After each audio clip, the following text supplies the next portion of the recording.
I'm over at kind of the wild edge of my garden. It's where I have some of my fruit trees, but I decided that next to these wild wine berries, I'm going to plant a patch of some raspberries here. I have both some red raspberries and some black raspberries.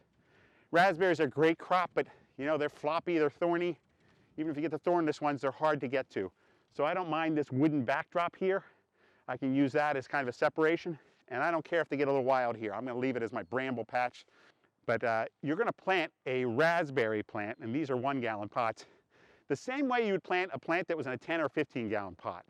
As I go through this procedure, you can transfer this method of planting a 1-gallon pot to any size container. So just follow these instructions, and this is just how you plant everything. Raspberry plants are rhizoming plants. They shoot these runners. They're pretty good competitors.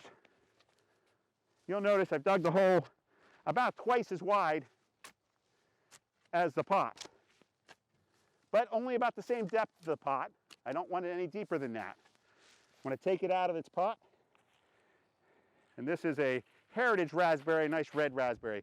I pulled it out of the pot, and you'll see lots of roots in here.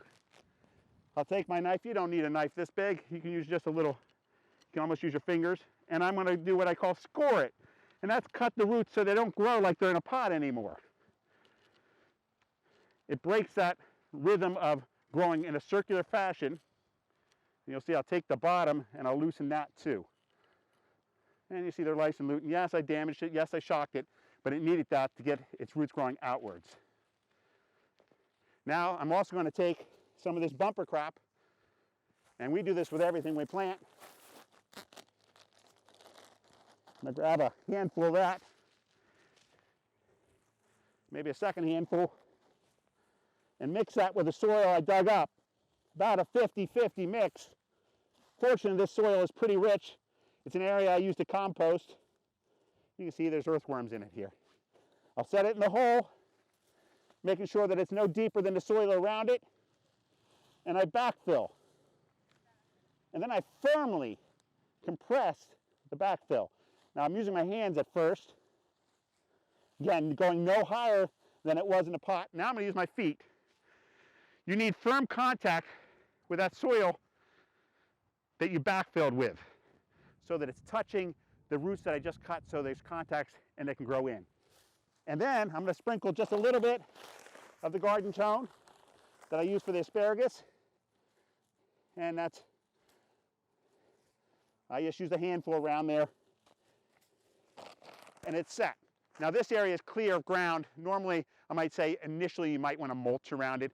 Here I already have a lot of leaf mulch from my compost pile. So that's a red raspberry. I'm going to plant a red raspberry, another red raspberry, and a black raspberry along this area here, and that should give me a patch. Raspberries are an interesting crop. The first year, they don't produce a big crop. The second year, off the second year canes, is when you get your maximum production. And then that second year cane, you'll notice if you get to the third year, turns brown and looks dead. You need to prune that away because you want to have the next crop of canes be the productive year. So when you plant raspberries the first year, you usually don't get much. The second year, you'll have a bumper crop again, that word. And then you'll notice in the winter of the spring, you'll say, what do I trim away? And it's exactly what you think you should. It's the dead looking canes. Trim those away. They're 3-year-old canes, they won't produce. And then it just rejuvenates itself.